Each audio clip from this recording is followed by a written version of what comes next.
No, I slept really good last night. I was very comfortable. I felt like I really got a good rest and needed it. Now I'm gonna get up and have a cup of coffee. I'm gonna really take my time this morning. I can show you the shelter because I'm literally the last person here, which is fine with me. I got a great night's sleep.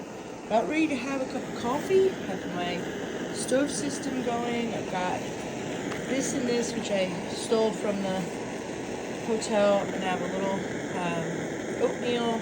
Got my water, and then I can show you kind of the lay of the land. This is a fire pit, so you basically come up from down there and you come to here. Ooh, this would have been a good spot.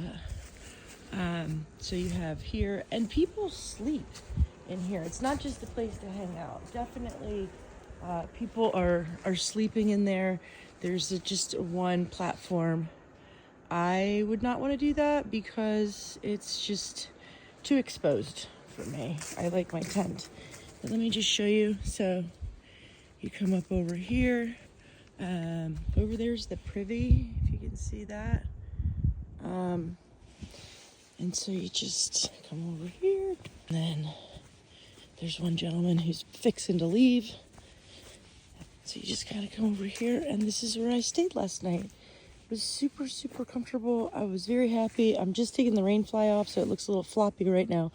But yeah, great spot. It certainly isn't the instant coffee maker I have at home, which requires one button, but it's not bad. I'm just getting ready to leave the shelter, but I once watched a YouTuber say, before you leave the shelter, make sure you go back to your tent site and triple check that you're not leaving a stake behind, a wrapper behind, a headlamp behind. Just take 2 seconds before you leave to go back to your tent site and make sure you didn't leave anything. Leave no trace. And shout out to the lady yesterday who took my garbage. I asked her, I said, she was a day hiker and she was just got into her car. And I said, I'm so sorry to ask you, but would you mind taking my garbage? She was like, absolutely not. I'll be happy to take your garbage. I was like, this is wonderful. Thank you. This morning's plan is a little wonky due to the water situation. So I want to get more water this morning, but it's 0.3 of a mile backwards. So I'm not thrilled about that, but that water source was awesome. So I'm going to feel really good. And then I only have 4.7 miles today to get to the next shelter where I'll be staying the night in my tent. The water source is right here. That's awesome. Oh my gosh, I thought I was going to have to walk so much further. Oh, awesome, awesome, awesome. What does that mean when you're at a water source? Well, first thing is you gotta take up all your equipment that you just put on, but that's okay because we're grateful for water, so happy to do it. You get your water filter out, looks like this. I've had a lot of great luck with this water filter. I don't have any reason to not keep using it. It's fabulous, it does a great job. And when it does get below 32 degrees, you do have to sleep with the filter, because if your filter freezes, you no longer have a filter. It's gone forever. All right, let's get some water. Next, you just sort of look for where there's the best flow. Put this bad boy in.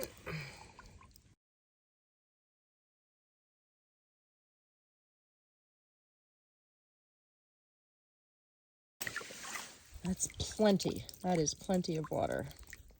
And then you filter your water. Squeeze it in like that. So you gotta make sure you got a level spot, otherwise your water tips over.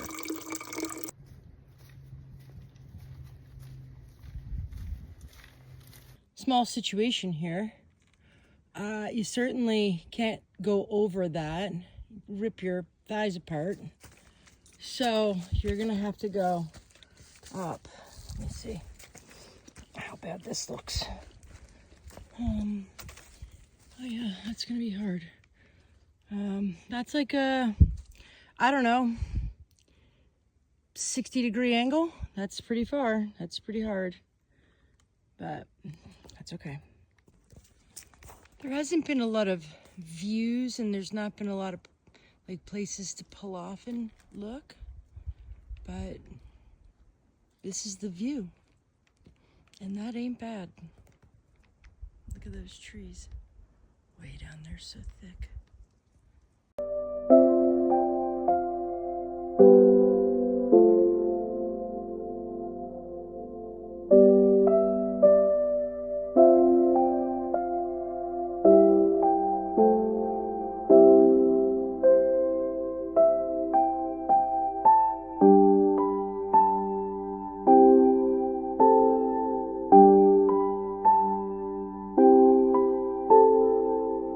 So I gotta be honest, when I was at Mountain Crossing and B Rant went through all of my stuff and got rid of so much that I thought I needed, he was right on the money. I have not needed any of those things that he took out of my bag. I may need them, but so far, B Rant at Mountain Crossings, you did a great job with the shakedown on my pack. I appreciate you. So I just came down that big mountain and came across the parking lot, and the guy was handing out apples and water. So I filled up my water container and I took an apple. I am right now just sitting by, there's like a little fire. It's not really a fire, but it's just a little crackling thing. And there are people kind of passing back and through. And I have about 0.75 miles to get to my camp, but it's like, so we'll see.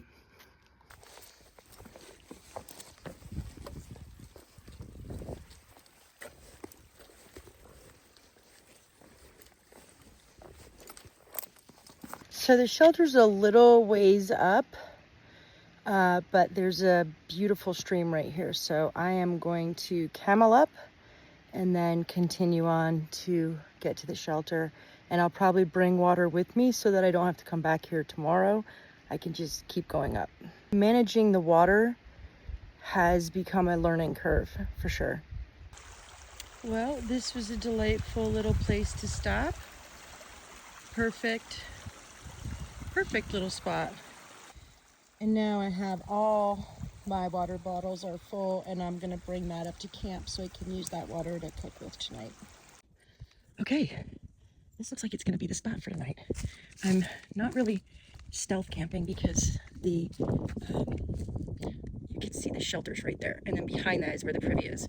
But I am really digging this, like seeing this little fireplace here. I'm gonna set up my tent right here, and lo and behold, there is 2 really great branches for hanging my food. One of them is right there, and I think that's probably what everybody else has been doing. So I'm gonna follow in their lead. Came down to get more water just in case, and thought I would soak my feet while I was at it. Feels so good. Can't wait to show you my setup back at camp. All right, there's my setup. I'm about to watch that sunset.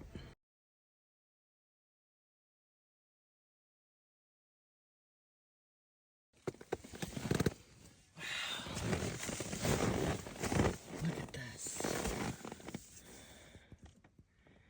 Inside of my tent. Gonna check that out.